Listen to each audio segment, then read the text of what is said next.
So when I started this show, we're going on 4 years ago.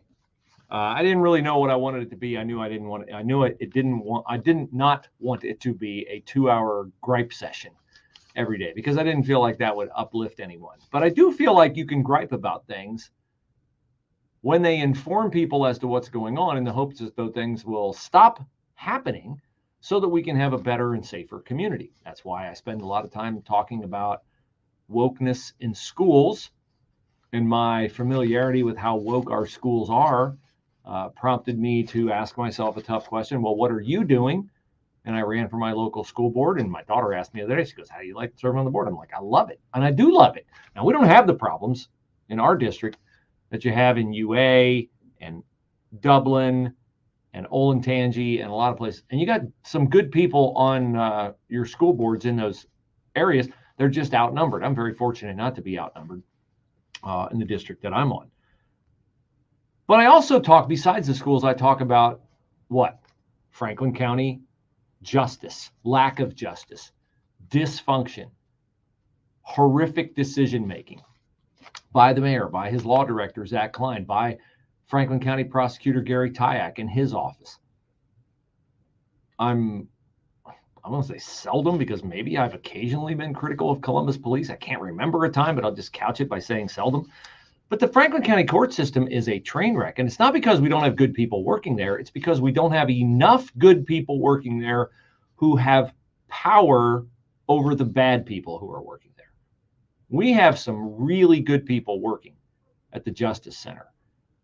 But this story, and kudos to WSYX Channel 6 web reporting on this. You remember June the 4th, I think it was, early June, when I told you the story of 18-year-old Demaya Cumberlander, who was murdered because she was at a party where her boyfriend or a male acquaintance and a couple other friends were late at night smoking weed and playing with guns. And supposedly there was a gun handed over, and there are handguns that don't have safeties on them. And I just theorized that that might have been what happened, and the gun was handed over, and Demaya Cumberlander was shot and killed. And then a few days later, 2 people were murdered at the vigil they were holding for her at Crum Park in a drive-by shooting. Well, wow. Wait till you hear the details on who is now charged with those murders. And it takes the dysfunction at the Franklin County Justice Center, and specifically in the juvenile division, to an entirely different level. And I mean an entirely different level down. Tyrez Turner, 18, and LaDavia Fortner, 31, have been charged with the murder of an 18-year-old and a 29-year-old who were the victims at the Crum Park vigil for Demaya Cumberlander.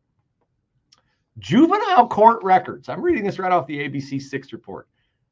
Juvenile court records obtained by ABC6 reveal that Turner, the 18-year-old boy, was arrested more than 40 times as a juvenile, starting at the age of 11.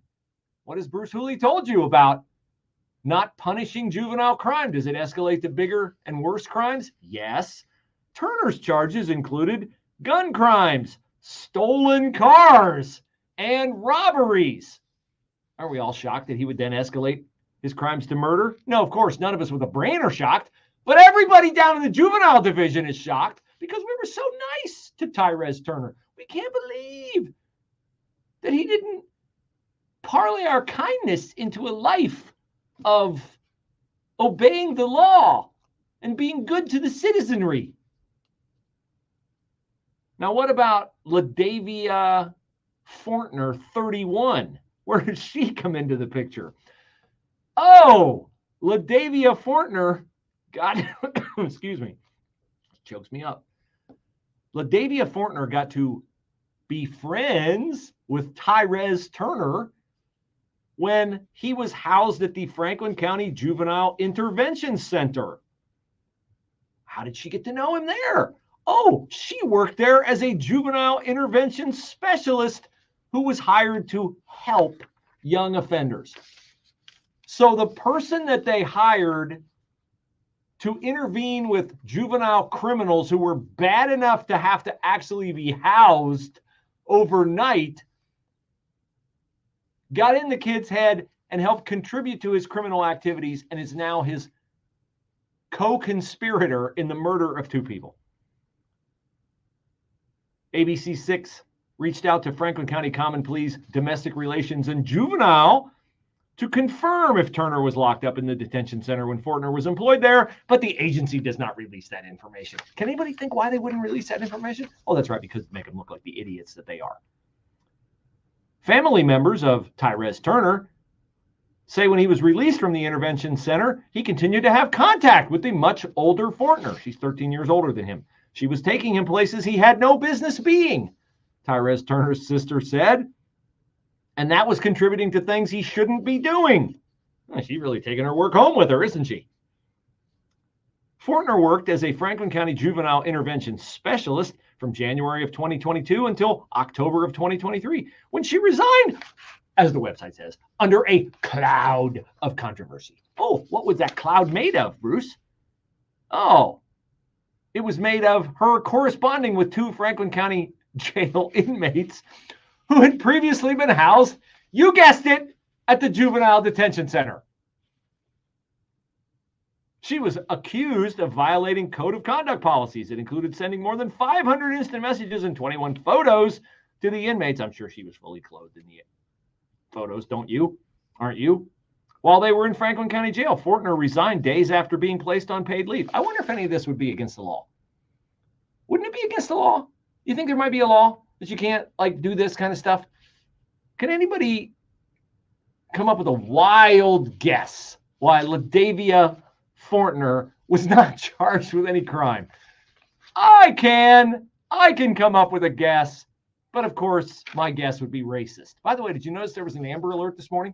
There was an Amber Alert this morning in Columbus for a 5'2" woman with brown hair who abducted a 4-year-old, I think it was a boy. Now, how many 5'2" women with brown hair do you know? And how many 4-year-old boys do you know?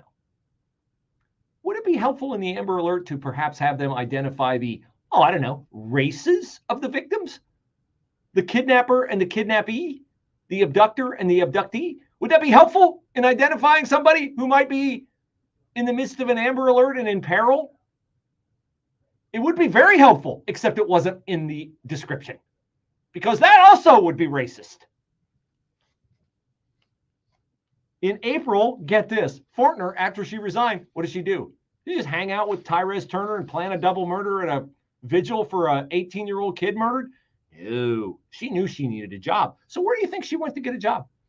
That's right. She went to the Ohio Department of Youth Services to work inside the Juvenile Detention Center in Circleville. Circleville, which is like, 1,000 miles from Columbus? How would they have ever found out about her past history in Columbus?